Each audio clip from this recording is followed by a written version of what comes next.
Olá pessoal que acompanha o meu canal, aqui é o irmão Josué e nós estamos iniciando mais um vídeo de estudos bíblicos. E eu gostaria de dizer algo nesse momento, que provavelmente esse vai ser o vídeo mais chato que eu vou gravar, não em relação a quem vai assistir, mas em relação a mim que vou falar.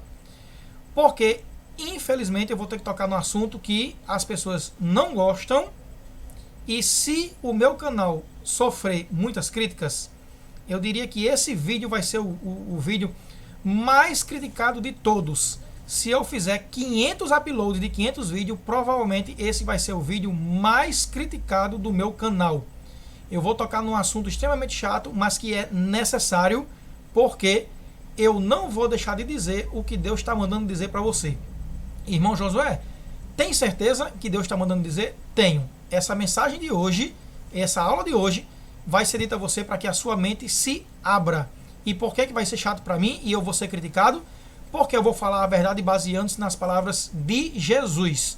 E hoje em dia, leis estão sendo criadas para calar a boca de quem fala em nome de Jesus. Falou a verdade baseando-se na Bíblia, tem que ser calado. Mas eu não vou me calar e vou dar a lição mesmo assim. Esse canal é um canal de estudos bíblicos, né? E ele tem como título Bíblia, Alimento Espiritual, baseando-se no que Pedro disse a Jesus, né? Que só tu tens as palavras de vida eterna, para onde iremos nós. E nós estamos no vídeo 9 do canal, no tema 1, na aula 9 do tema 1. E qual é o tema 1? Escatologia Bíblica, o estudo do fim dos tempos. Nós vamos estudar a lição 9 agora, e antes de estudar a lição 9, eu gostaria de mostrar os assuntos que a gente já viu dentro da escatologia bíblica. A gente já estudou o princípio de dores, que é como a sociedade vai estar antes de Jesus vir de novo, o arrebatamento da igreja, né, que é Jesus cumprindo a promessa, eu levarei vocês para mim mesmo. Eu defendi o pré-tribulacionismo, que é a igreja arrebatada antes da grande tribulação começar. Nós estudamos sobre a grande tribulação, o pior período, né, que da história da humanidade. E nós vimos Daniel, que ele é o precursor.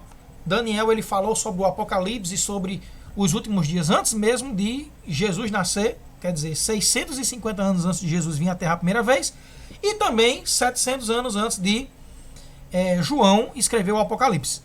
Por isso que Daniel é chamado de o precursor. E Daniel também, no capítulo 12, defende o pré-tribulacionismo, dizendo que a igreja sobe, é arrebatada antes da grande tribulação. E na aula passada, a lição 8, nós estudamos as pragas de Deus durante o período da grande tribulação. Esses foram os assuntos que a gente estudou. Vamos agora estudar a lição 9. E a lição 9 tem como título o Anticristo, o regente da terra durante a grande tribulação. Vai vir se fingindo de bonzinho, se fingindo de Jesus, quando na realidade ele vai ser totalmente contrário a Jesus. E aí eu gostaria de voltar de novo e aparecer na tela para dizer por que é que esse vídeo vai ser criticado e que muita gente vai achar ruim o que eu vou falar. Porque as pessoas dizem que falar de política é proibido dentro da igreja. Estado é uma coisa e religião e igreja é outra. Quer dizer, nós não podemos falar, os religiosos, dentro da igreja, de política. Sim, mas me diga uma coisa. Falar sobre o anticristo é falar sobre o político mundial, que vai criar leis, inclusive leis anticristãs, porque ele vai aprovar leis proibindo, né, profanando o santuário, proibindo o sacrifício contínuo, que é o culto, e trazendo a abominação desoladora, que é a lei de que a pessoa deve adorar ao seu Deus e adorar a ele. A pergunta é, leis que são aprovadas pelos políticos, os religiosos estão fora de cumprir essas leis? Os religiosos, se comprovar que pertencem à igreja, não são atingidos por essas leis? São atingidos? Sim. Os cristãos são atingidos e têm que obedecer às leis. Então, se as leis estão sendo criadas e os cristãos serão atingidos por ela, por que o cristão não fala de política? É um cala-te-boca mesmo para os cristãos ficarem calados, não falar de partido político, nem de política dentro da igreja, para quê? Para as leis serem aprovadas e virem prejudicar a igreja? Cristão fala de política? Sim. Principalmente da maneira como o anticristo vai governar. E nós vamos voltar exatamente agora para a lição 9, que fala sobre o governante mundial. Nós vamos falar de política, sim, nessa aula, certo? Baseando-se na Bíblia. Quem não concorda com a Bíblia, não tenha vergonha não de dizer, eu sou contra a Bíblia. Não tem nenhum problema não. A gente está aqui para falar do governo mundial, que vai atingir inclusive nosso país. E se você não concorda com as palavras de Jesus e o pensamento de Jesus, tenha vergonha não de dizer, eu sou anticristo, eu sou anti-Jesus. E essa lição vai ser dividida em introdução, o que é o anticristo. No tópico 1 nós vamos ver quando ele aparecerá, né? O período em que ele vai aparecer e que ele vai governar. No tópico 2 nós vamos ver a trindade satânica. No tópico 3 nós vamos ver um exemplo do anticristo, né? Que aconteceu há algum tempo atrás. No tópico 4 nós vamos ver a trajetória do anticristo. E no tópico 5 nós vamos ver o resultado dele. Logo após, nós iremos para a conclusão da lição. Então nós vamos iniciar a introdução com o que é o anticristo, certo? O que é ser anticristo? O nome já está dizendo, né? É lutar contra o pensamento de Cristo. É defender ideias contrárias a que Cristo defende. É ser opositor a Cristo. Se você está assistindo essa aula e não concorda com a Bíblia, e não concorda com os ensinamentos de Jesus, infelizmente, eu gostaria de dizer a você que você está sendo classificado como um anticristo. Ora, se você não gosta da Bíblia e defende ideias contrárias à Bíblia, não tenha vergonha de ser chamado de anticristo, não. O nome é esse mesmo. Se você não é por Cristo, você é anticristo. E isso é ser anticristo. Lutar contra as ideias de Jesus, contra o que ele pregou, contra a Bíblia. Segundo Tessalonicenses 2, o versículo 3 e 4 diz: E se manifeste o homem do pecado, o filho da perdição, o qual se opõe e se levanta contra tudo que se chama Deus, ou se adora. Quem não suporta Deus e luta contra tudo o que se adora é um anticristo. Fazer o quê? Eu vou abrir minha boca agora e dizer, não, bichinho, o bichinho sim, é um anticristo. Quem não gosta da Bíblia é anticristo. 1 João 2, 22 diz: Quem é o mentiroso, senão aquele que nega que Jesus é o Cristo? É o anticristo, esse mesmo que nega o Pai e o Filho. Quem não acredita em Jesus e diz que Jesus não é Deus, também está sendo classificado como anticristo nessa aula. Diga aí, onde eu estou me metendo? Onde o irmão Josué está se metendo? Mas, o que é o anticristo?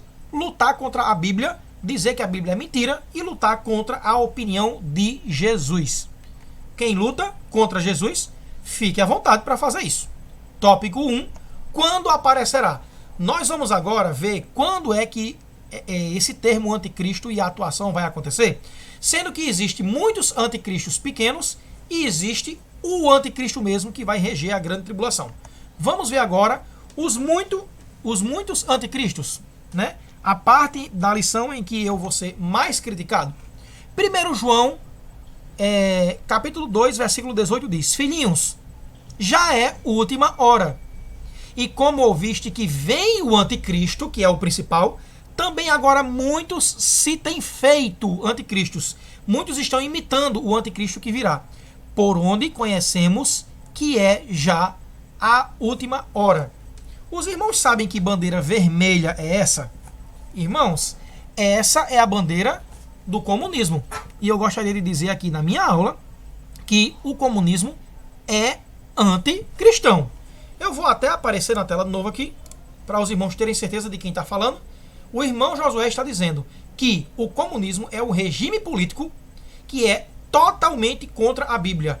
Quem vive em países onde o comunismo reina está sendo perseguido de morte, não porque seja criminoso, não porque matou alguém, não porque roubou, está sendo morto e perseguido e encarcerado simplesmente porque acredita em Jesus. Só.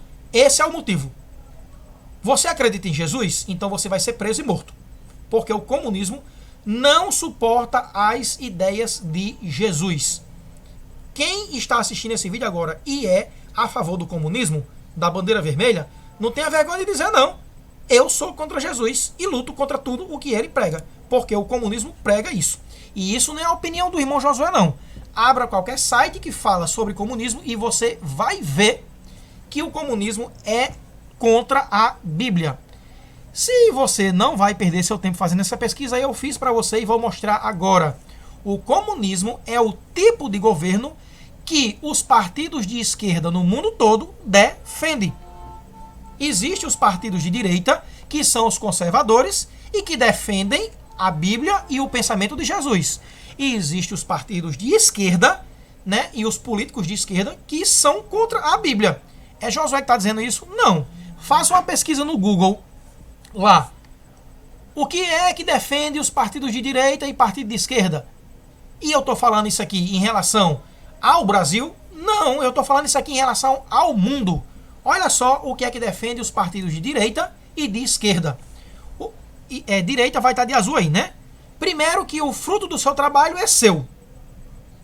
Os partidos de esquerda defendem que o governo é dono de tudo.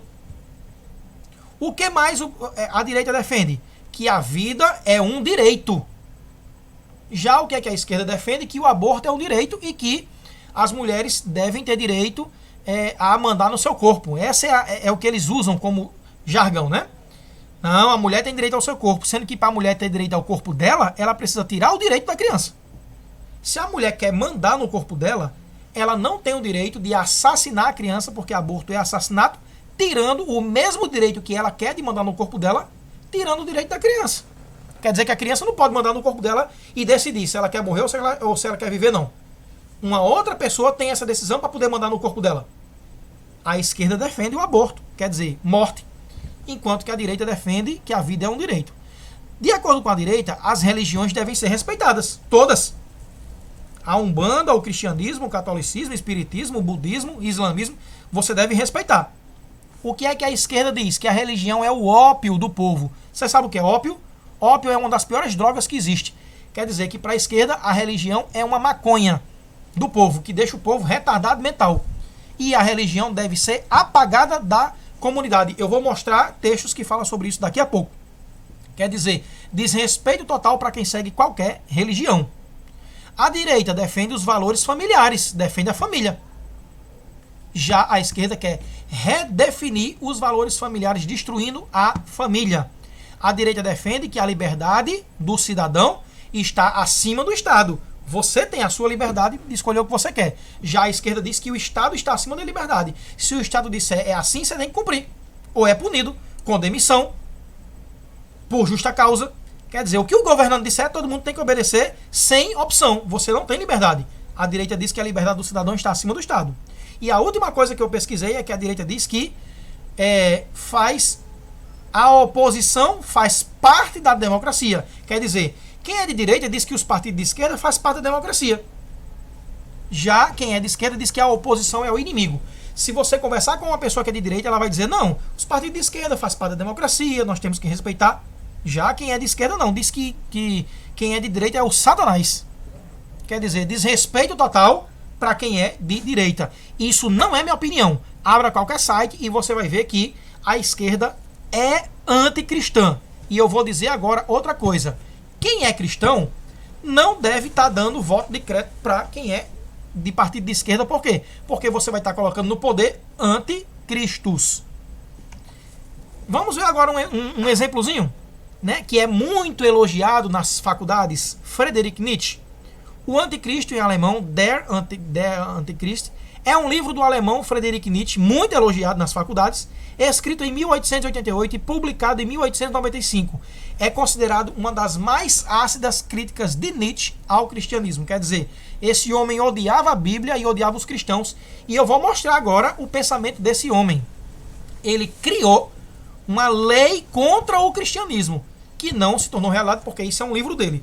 Mas imagine se esse homem se tornasse o governante de um país, né?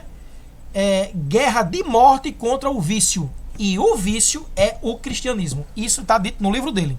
E ele escreve 7 artigos na lei dele, se ele pudesse destruir o cristianismo, né? Que a gente vai ver agora algumas. Primeira coisa que ele diz: contra o padre, no caso contra o pastor também, não há razões, há cadeia.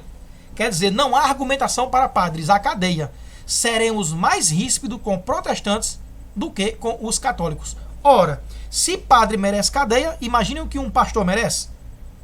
Subentende-se que é a morte. Cadeia não é suficiente para um pastor. Olha só a opinião da esquerda aí em relação à religião. Contra padres não há razões, há cadeia. Olha só o que mais Nietzsche disse na lei anticristã. O local amaldiçoado onde o cristianismo chocou seus ovos de basilisco deve ser demolido e transformado no lugar mais infame da terra.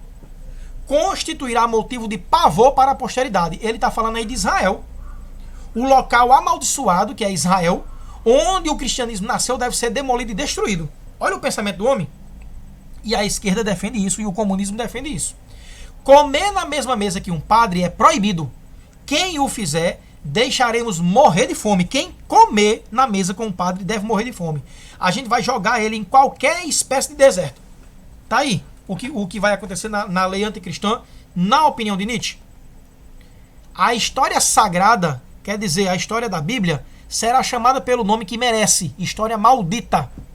As palavras Deus, Salvador, Redentor e Santo serão usadas como insultos para criminosos. Esses títulos são os títulos de Jesus. Ser chamado de Deus, de Salvador, de Redentor, de Santo. E vai ser um insulto para criminoso. Quem for bandido é que merece ser chamado disso aí. E a história sagrada vai ser chamada de história maldita. Olha aí a opinião do comunismo. E aí tem cristão que bate palma e vota nesses partidos. Fica à vontade, irmão. Você é cidadão. Faça o que você quiser, mas você vai estar botando no poder alguém que é contra Jesus e que vai aprovar leis contra você, que vai lhe prejudicar e vai prejudicar a sua igreja. Agora nós vamos falar sobre o anticristo mesmo, o último governante mundial que chegará ao poder usando de engano e mentira. Claro, ele vai vir, né, com o pensamento de Satanás, ele vai falar a verdade. Ele vai chegar com engano e mentira. Ele vai assumir exatamente no período após o arrebatamento da igreja, porque a igreja é o que o retém.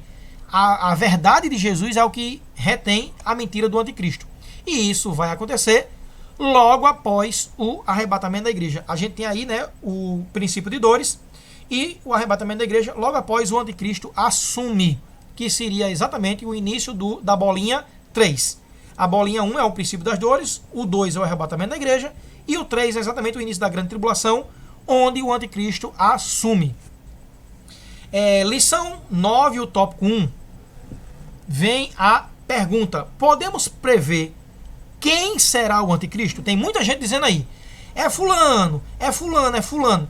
Eu vou dizer a vocês que a resposta é não. Não tem como dizer o governante fulano de tal vai ser o anticristo, como muita gente diz. Por quê? Segundo Tessalonicenses 2, do 3 a 8, diz: até que se manifeste o homem do pecado, o filho da perdição, o qual se opõe e se levanta contra tudo que se chama Deus ou se adora. E agora vós sabeis o que o detém, para que ao seu próprio tempo seja manifestado. Né? Só quando ele for manifestado é que nós sabemos quem é. Porque já o mistério da injustiça opera, quer dizer, a injustiça que é o anticristo está ainda em forma de mistério. Somente há um que agora o retém até que do meio seja tirado, que é a igreja. E depois que a igreja subir é que será revelado o iníquo.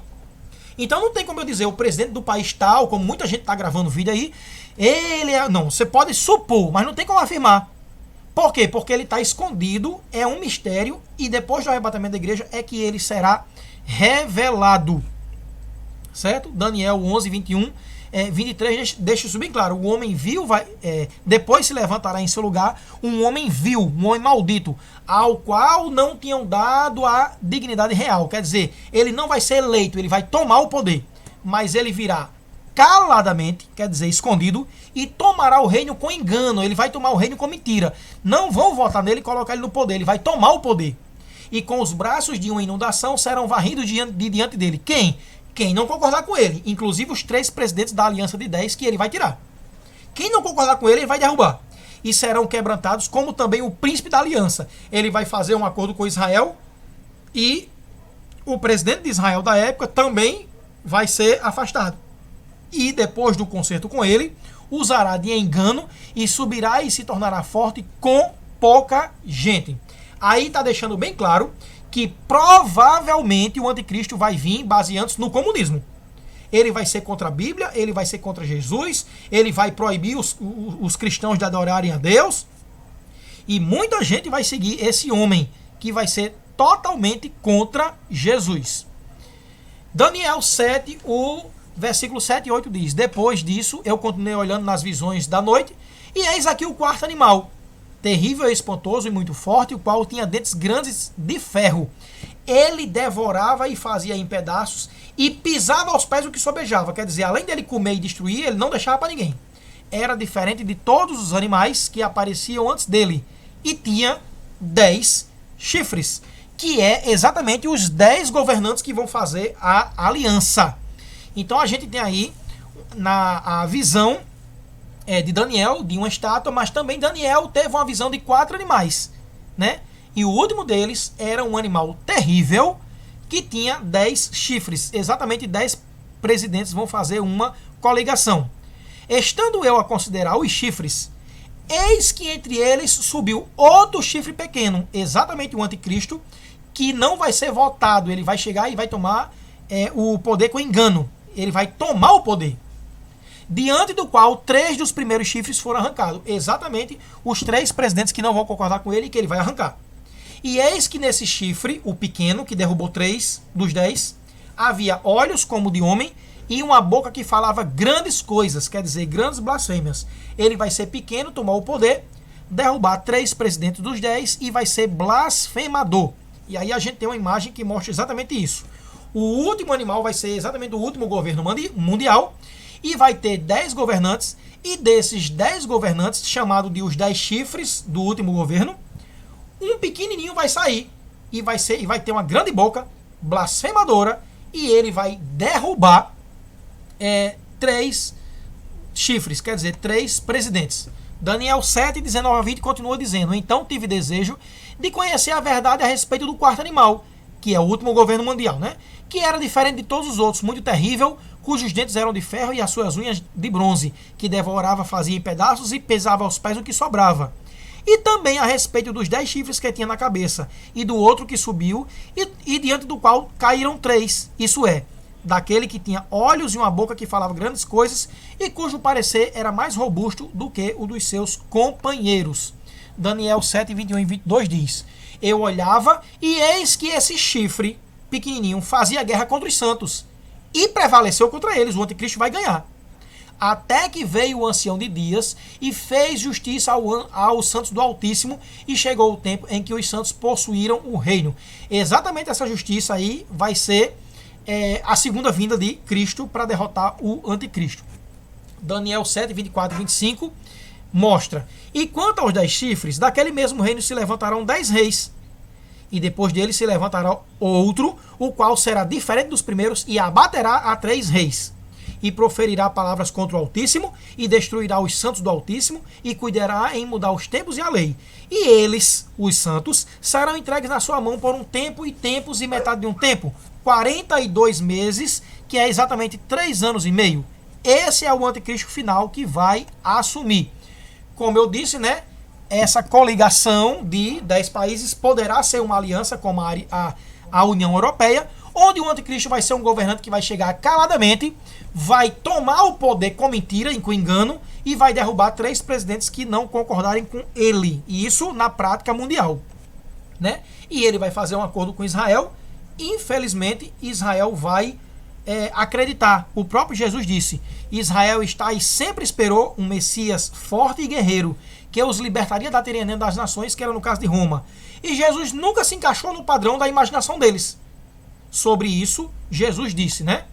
Examinai as Escrituras, porque vós cuidais ter nela a vida eterna, e são elas que de mim testificam, e não quereis vir a mim para teres vida. Mas bem vos conheço que não tendes em vós o amor de Deus. Eu vim em nome de meu Pai, e não me aceitais. Se outro vier em seu próprio nome, a esse aceitareis. Está escrito em João 5, 39 a 43, quando Jesus está dizendo: olha, eu não sou o governante que vocês queriam, por isso que eu vim para os meus e os meus me rejeitaram, porque eles queriam ser libertos de Roma, e Jesus veio para libertar o homem do pecado.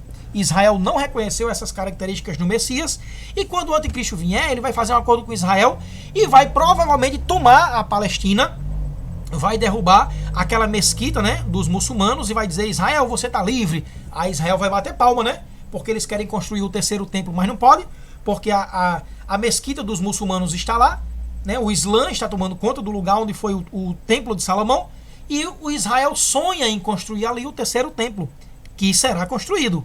Será construído. Eles já têm material para em 6 meses levantar o templo completo, exatamente da maneira como ele foi construído na antiguidade. E aí o que acontece? 3 anos e meio depois desse acordo, quando eles estiverem fazendo os sacrifícios do Velho Testamento, o anticristo, infelizmente, vai chegar lá, quebrar o acordo, se sentar no trono de Deus e exigir adoração. A gente viu agora quando é que o anticristo aparecerá, né? No início da grande tribulação, vários detalhes sobre ele. Ele vai ser totalmente contra a Bíblia e contra Jesus. E a gente vai ver agora no tópico 2 a trindade satânica no qual ele pertence. A gente conhece a trindade. Eu queria ter pegado uma foto em outro site, mas essa daí foi a que eu achei, né? Que mostra Deus Pai, Deus Filho, que é Jesus, e Deus Espírito Santo. Sendo que também Satanás, ele criou a trindade satânica dele. Ele não imita? Tudo o que Deus faz, Satanás não imita? E aí a manifestação da trindade satânica será exatamente durante o período da grande tribulação. Satanás, irmãos, ele quer ser adorado como Deus. Então ele imita Deus Pai. O anticristo, ele vai vir com as ideias de Jesus, trazendo paz, porque só Jesus, né, é o príncipe da paz, e ele diz que veio trazer vida e vida com abundância. A minha paz vos dou e não vos la dou como o mundo a dá. Então o anticristo vai chegar com essa falsa paz, imitando o filho. E quando ele se botar as garrinhas para fora, ele vai exigir adoração. Quer dizer que nós adoramos Jesus, porque ele recebeu o nome sobre todo nome, pelo fato de ter morrido na cruz, ter completado a sua missão e ter ressuscitado. Deus deu a ele um nome que é sobre todo nome. Né? E todo joelho se dobrará perante o Senhor em forma de adoração e dirá que só Jesus Cristo é o Senhor. Toda língua confessará que só Jesus é o Senhor e estarão fazendo isso de joelhos, quer dizer, adorando a Jesus. O anticristo vai querer ser adorado porque ele vai vir imitando Jesus, né, na posição de Deus Filho. Já o falso profeta, que é a besta que subiu do mar, ele vai ser um líder religioso que vai fazer com que as pessoas sejam levadas a adorar ao anticristo. Então, quem é que leva as pessoas a adorar com gemidos inexprimíveis a Deus? O Espírito Santo. O falso profeta vai ser exatamente o invejoso que vai querer imitar o Espírito Santo. Então nós temos aí na trindade, né, verdadeira, Deus Pai, Deus Filho, Deus Espírito Santo, e a trindade satânica vai ser Satanás imitando Deus Pai, o anticristo imitando Deus Filho e o falso profeta imitando o Deus Espírito Santo. Olha a trindade satânica aí. O dragão, o próprio diabo tentando imitar Deus. Você encontra isso em Apocalipse 13, 1 ao 3, que a gente não vai ler. O anticristo, a primeira besta, a que subiu do mar, tentando imitar Cristo. Isso está em Apocalipse 17, 15. Se você ler, você vai entender que ele está imitando Deus Filho. E o falso profeta vai ser a besta que subiu da terra, a segunda besta, tentando imitar o Espírito Santo, levando o povo a adorar o anticristo. Né? Apocalipse 12, o 3 e o 4 diz: e viu-se outro sinal no céu, e eis que era um grande dragão vermelho, que tinha 7 cabeças e 10 chifres, e sobre as suas cabeças 7 diademas, e a sua cauda levou após si a terça parte das estrelas do céu, e lançou-as sobre a terra. A gente conhece a história de Satanás, né, que ele enganou os anjos, e uma terça parte dos anjos caíram com ele. Apocalipse 13, do 1 ao 7 diz: e vi subir do mar uma besta que tinha 7 cabeças e 10 chifres, e o dragão deu-lhe o seu poder, e o seu trono e grande poderio, e foi-lhe dado uma boca para proferir grandes coisas e blasfêmias, e deu-se-lhe poder para agir por 42 meses, quer dizer 3 anos e meio, e abriu a sua boca em blasfêmia contra Deus, para blasfemar do seu nome, do seu tabernáculo, e dos que habitam no céu, e foi-lhe permitido fazer guerra aos santos, e vencê-los, e deu-se-lhe poder sobre toda a tribo, e língua, e nação. Vai ser um político mundial que vai mudar as leis e governar o mundo todo.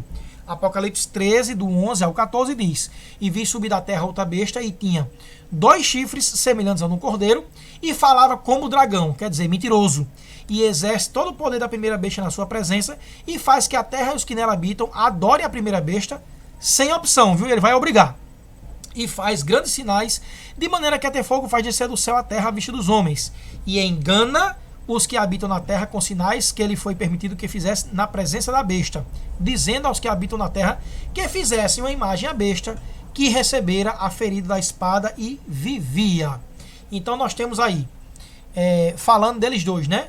E a besta foi presa, e com ela o falso profeta, que diante dela fizeram os sinais com quem enganou os que receberam o sinal da besta e adoraram a sua imagem. Isso está em Apocalipse 19 e 20, mostrando exatamente a união dos dois, um político e um religioso. Incrível que hoje nós somos criticados de que religioso não pode falar de política, mas na grande tribulação um político vai se juntar com um religioso para governar e prejudicar os cristãos.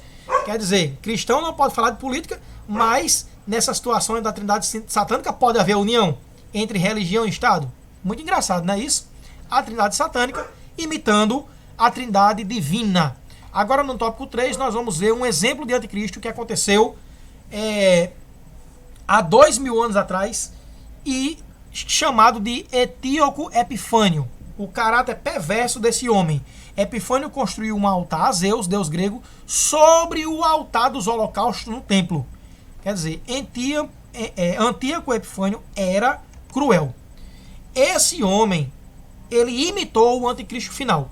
Ele fez exatamente as mesmas coisas que o anticristo final vai fazer, sendo que ele fez isso há 2000 anos atrás. Antíoco Epifânio invadiu Jerusalém, profanou o templo com sacrifício de porcos, que não era permitido.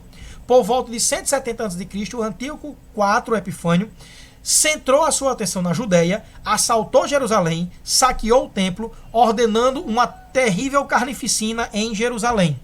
A letra está pequena, mas vamos lá. Profanação do templo. O rei Antíoco mandou por escrito a todo o seu reino que todos formassem um só povo e cada um renunciasse à sua própria lei. Muitos de Israel consentiram na religião dele e começaram a sacrificar os ídolos e a profanar o sábado, que não era permitido. Ficavam proibidos os holocaustos e sacrifícios e expiações no templo de Deus. E deviam profanar os sábados por lei. Por outro lado, deviam levantar altares e templos e ídolos e imolar porcos e outros animais impuros. Deviam também, por lei, deixar seus filhos incircuncisos e profaná-los com todo tipo de impureza e contaminação, de modo que viessem a se esquecer da lei e a mudar todas as observâncias. E todo aquele que não agisse de acordo com a palavra do rei seria morto. E isso vai acontecer também com o anticristo final.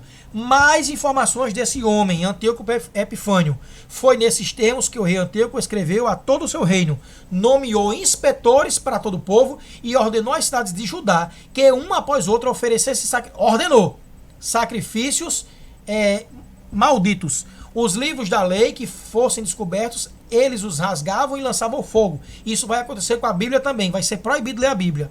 Onde quer que fosse encontrado um livro da aliança, numa casa ou se alguém estivesse seguindo a lei, o decreto do rei condenava-o à morte. As mulheres que haviam circuncidado seus filhos eram punidas de morte, sendo seus filhinhos estrangulados e as casas destruídas. E mortos também os que haviam praticado a circuncisão.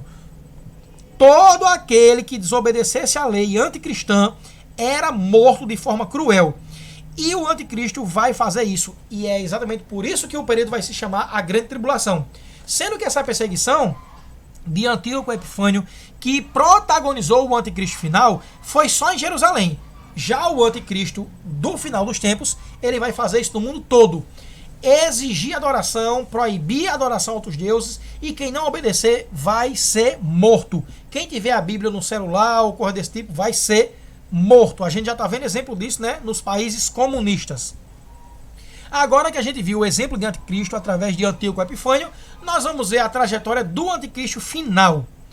Primeiro, ele será desconhecido, 10 reis vão fazer um acordo, ele virá escondido e abaterá 3 reis, será blasfemador e mudará as leis, fará um acordo de paz com Israel, durante 3 anos e meio implantará seu governo, quebrará o acordo com Israel exatamente no meio do acordo, que seriam de 7 anos, sentará no trono de Deus e exigirá adoração. A gente vai ver isso em versículos, começando com o primeiro. Será desconhecido. Daniel 11:21 diz: depois se levantará em seu lugar um homem vil, ao qual não tinham dado a dignidade real, mas ele virá caladamente e tomará o reino com engano. Ele será desconhecido e vai tomar o reino com engano. A gente vai ver um texto agora que prova que 10 reis vão fazer um acordo e ele virá escondido e abaterá 3 reis deles. Daniel 7,24 diz: daquele mesmo reino se levantará 10 reis, e depois dele se levantará outro, o qual será diferente dos 3, e abaterá a 3 reis. Nós vamos ver agora na caminhada do anticristo que ele será blasfemador e mudará as leis. Isso está escrito em Daniel 7,25, que diz: e proferirá palavras contra o Altíssimo, que é o Deus verdadeiro, e destruirá os santos do Altíssimo e cuidará em mudar os tempos e as leis. Essa trajetória do anticristo, irmãos, eu estou provando na Bíblia, para quem acredita na Bíblia. Agora a gente vai ver os versículos que mostram que ele fará um acordo de paz com Israel, durante 3 anos e meio implantará seu governo, e depois quebrará o acordo com Israel. Isso está em Daniel 11, 21 a 23, que diz: ele tomará o reino com engano, e com os braços de inundação serão varridos de diante dele, e serão quebrantados como também o príncipe da aliança, que é exatamente o presidente de Israel, e depois do concerto com ele, usará de engano, e subirá e se tornará forte com pouca gente. E agora nós vamos ver a passagem bíblica que diz que ele se sentará no trono de Deus e vai proibir a adoração a outros deuses e exigir ser adorado. 2 Tessalonicenses 2, os versículos 3 e 4 diz: até que se manifeste o homem do pecado, o filho da perdição, o qual se opõe e se levanta contra tudo o que se chama Deus, não se adora, de sorte que se assentará como Deus no templo de Deus, querendo parecer ser Deus. É exatamente nesse período em que ele vai dizer: eu sou Deus e vocês terão que me adorar. Vocês estão proibidos de adorar qualquer Deus. Os cristãos serão proibidos de adorar Jesus. Não pode ler Bíblia, não pode ter Bíblia aplicativo no celular. E não só você vai ser proibido de adorar o seu Deus. Eu vou colocar inspetores no mundo todo, o anticristo dizendo que vai passar de em casa inspecionando e exigindo: adore o anticristo aí. Quem não adorar vai ser perseguido e morto. Essa é a trajetória do anticristo. Agora nós vamos ver o tópico 5, o resultado dele. Apocalipse 19, 20 e o capítulo 20, os versículos 10 e 14, descrevem exatamente a trajetória final, como acabará o anticristo. E a besta foi presa. Quer dizer, o anticristo foi preso. E com ela o falso profeta, que diante dela fizeram os sinais com que enganou os que receberam o sinal da besta e adoraram a sua imagem. Esses dois foram lançados vivos no lago de fogo que arde com enxofre. E o diabo que os enganava foi lançado no lago de fogo e enxofre, onde estão a besta e o falso profeta. Quer dizer, a besta e o falso profeta já estarão lá quando o diabo for lançado, e o diabo vai ser lançado mais de 1000 anos depois. A gente vai estudar isso depois. E de dia e de noite serão atormentados para todo sempre. E a morte e o inferno foram lançados no lago de fogo. O que é o lago de fogo? Essa é a segunda morte. Então esse texto mostra que o anticristo será preso e o falso profeta será preso, e os dois serão os primeiros moradores do lago de fogo e enxofre, que é a segunda morte. Aí Satanás vai ser preso, vai passar 1000 anos preso, e só depois disso é que ele vai ser lançado lá dentro, né? Tô chegando aí, galera. Vocês dois que já estão aí vão ter uma terceira companhia. Depois do julgamento do trono branco é que aqueles que seguiram a Satanás serão jogados lá. Então os dois primeiros que chegarão no lago de fogo e enxofre é o anticristo e o falso profeta. Eu estou mostrando aí uma imagem ilustrativa. É claro que não será dessa maneira, né? Do lago de fogo e enxofre e o anticristo, que é esse primeiro que está caindo, né? Uma besta que tem várias cabeças e 10 chifres, também juntamente com o falso profeta sendo jogados no lago de fogo e enxofre, que é a segunda morte. E aí também, depois de 1000 anos, quando Satanás for julgado, Satanás, que aí está figurado como o grande dragão mentiroso que engana as nações, né, que engana o ser humano e que leva o ser humano a pecar, também será jogado no lago de fogo e enxofre. Chegando, irmãos, à conclusão dessa lição, eu gostaria de comentar que o anticristo ele vai ser o governante que vai governar durante o período da grande tribulação todo o planeta. Ele vai chegar e vai encontrar uma coligação de 10 presidentes, ele vai chegar com engano e tomar o poder, ele não vai ser votado, e vai encontrar 3 opositores. Ele vai derrubar esses 3, e os 7 que ficarem com ele vão ter que obedecer suas ordens juntamente com todos os presidentes dos outros países. Quem não quiser obedecer será varrido por ele, e o versículo deixa bem claro. Ele vai vir como uma inundação e varrer todos que não concordarem com ele, e também fará luta aos santos e os vencerá. Que santos? A gente não está falando aqui da igreja verdadeira que hoje está servindo a Deus de forma genuína e que subirá no arrebatamento. O anticristo vai assumir depois do arrebatamento da igreja, e ele vai lutar contra Israel, que Jesus veio para os seus não o receberam, mas o renovo de Davi vai reconhecer Jesus como único suficiente Salvador e como Messias durante a grande tribulação, e também os crentes que ficarem. E aí o anticristo fará guerra a esses santos e os matará. E ele vai vir com um pensamento totalmente anticristão. Ele vai odiar a Bíblia, ele vai falar mal de Jesus, ele vai blasfemar contra o Espírito Santo, e muita gente vai seguir a esse homem como seguem hoje, né? E falando de política, já que o anticristo é um político, eu não tenho como me isentar de falar sobre política nesse vídeo. Ele vai pegar exatamente o pensamento da esquerda, que é exatamente anticristã, e vai assumir o poder. Isso quer dizer o quê? Eu vou já adiantar para vocês. Se hoje os partidos conservadores de direita ainda conseguem lutar contra quem é de esquerda, eu vou dizer a vocês que a esquerda fique feliz, porque durante a grande tribulação a esquerda vai dominar. Quem é de esquerda vai viver uma vida regalada e feliz ao lado do anticristo, vendo todas as leis que a Bíblia condena serem aprovadas. Todos os países aprovando aborto, aprovando pena de morte, aprovando o liberalismo, o feminismo, tudo isso que é da esquerda vai ser aprovado, e a esquerda vai mandar na direita e vai aniquilar a direita até a segunda vinda de Jesus. Porque Jesus é de direita, é conservador, Jesus, ele defende a palavra de Deus, a Bíblia, e quando ele vier na sua segunda vinda, 7 anos após o arrebatamento e a grande tribulação, com o sopro de sua boca, que é a Bíblia e a verdade, ele vai aniquilar o anticristo e todo o pensamento dele. E automaticamente o anticristo e seu pensamento e sua ideologia e o anticristo serão lançados no lago de fogo e enxofre. Tudo isso que eu disse aqui nessa aula não é minha opinião exclusiva. É exatamente o que a Bíblia defende. Então, até a próxima aula, nós estudaremos a lição 10. Amém.